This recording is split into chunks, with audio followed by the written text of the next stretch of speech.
पूर्व प्रधानमंत्री doctor Manmohan Singh ji Indian politics और इकोनॉमिक्स के एक बहुत बड़े और ईमानदार नामा 26 दिसंबर 2024 को 92 साल की उम्र में दुनिया से अलविदा कहते हैं। आज उनके जिंदगी के सफर और उनके कामों को याद करते हैं।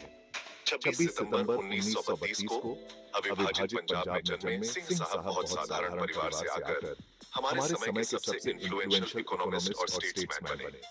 कैम्ब्रिज और ऑक्सफोर्ड से पढ़ाई करने के बाद उनकी इंटेलिजेंस ने उन्हें इकोनॉमिक्स में बहुत बड़ा नाम बनाया। 1991 से 1996 तक तत्कालीन प्रधानमंत्री पीवी नरसिम्हा राव जी के फाइनेंस मिनिस्टर के तौर पर मनमोहन सिंह के इकोनॉमिक रिफॉर्म्स कमाल के थे। We commit ourselves to providing a firm, true to this heritage, we commit ourselves to providing a firm and purposeful sense of direction to the reform process so that this ancient land of India regains its glory and rightful place in the comity of nations. This budget represents a contribution to the successful implementation of this great national enterprise of building an India free from the fear of war, want and exploitation, an India worthy of the dreams of the founding fathers of our republic. We shall pay any price, bear any burden, make any sacrifice to realize those dreams. India is on the move again. We shall make the future happen. उनकी liberalisation, privatisation और globalisation policies ने India की economy को खोल दिया, foreign investments को बढ़ावा दिया और तेजी से ग्रोथ के लिए रास्ता बनाया। इन रिफॉर्म्स ने इंडिया के इकोनॉमिक लैंडस्केप को हमेशा के लिए बदल दिया। 2004 में सिंह साहब इंडिया के प्राइम मिनिस्टर बने। I, Manmohan Singh, do swear in the name of God that I will bear true faith and allegiance to the Constitution of India as by law established, that I will uphold the sovereignty and integrity of India, that I will faithfully and conscientiously discharge my duties as Prime Minister for the Union, and that I will do right to all manner of people in accordance with the Constitution and the law, without fear or favor, affection or ill will.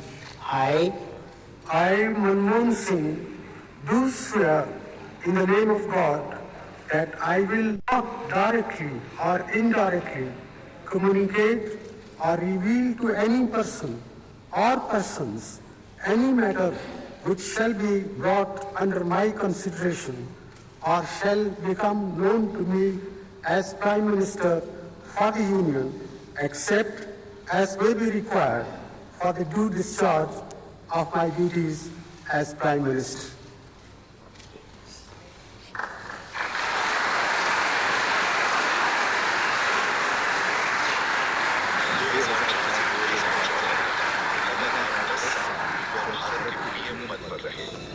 उनके समय में economic stability और growth पर जोर दिया गया, जिससे उनकी डेडिकेशन और ह्यूमिलिटी के लिए उन्हें बहुत रिस्पेक्ट मिला। अपनी इंटेग्रिटी और विजडम के लिए जाने जाने वाले सिंह साहब ने मुश्किल समय में भी इंडिया को संभाला और देश की इकोनॉमी को मजबूत रखा। उनके कामों को सबने सराहा। सिंह साहब को पद्म विभूषण और Asia money award for finance minister of the year जैसे कई अवार्ड्स मिले। उनकी लेगेसी सिर्फ पॉलिसीज में ही नहीं है, बल्कि लाखों लोगों को इंस्पायर करने में भी है। उन्होंने दिखाया कि इंटेग्रिटी और मेहनत से बड़ी कामयाबी हासिल की जा सकती है। पूरी पॉलिटिकल और बिजनेस दुनिया से उन्हें श्रद्धांजलि मिली है, जो उनके कामों का असर और इंडिया के प्रति उनकी कमिटमेंट दिखाती है। गहरा दुख हुआ है। डॉक्टर मनमोहन सिंह जी इस देश में एक आर्थिक क्रांति लेके आए। डॉक्टर मनमोहन सिंह जी चाहे आरबीआई के गवर्नर रहे हों, वित्त मंत्री रहे हों या देश के प्रधानमंत्री 10 साल रहे हों, उन्होंने अपने व्यक्तित्व को इस तरह से देश के सामने रखा। माना किसी बीत के काबिल नहीं हूँ मैं, कि मेरा शौक तो देख, मेरा इंतजार कर। आज हम डॉक्टर मनमोहन सिंह जी को सिर्फ एक पूर्व प्रधानमंत्री के रूप में नहीं, बल्कि एक विजनरी इकोनॉमिस्ट के रूप में याद करते हैं, जिनके काम आज भी मॉडर्न इंडिया को शेप दे रहे हैं।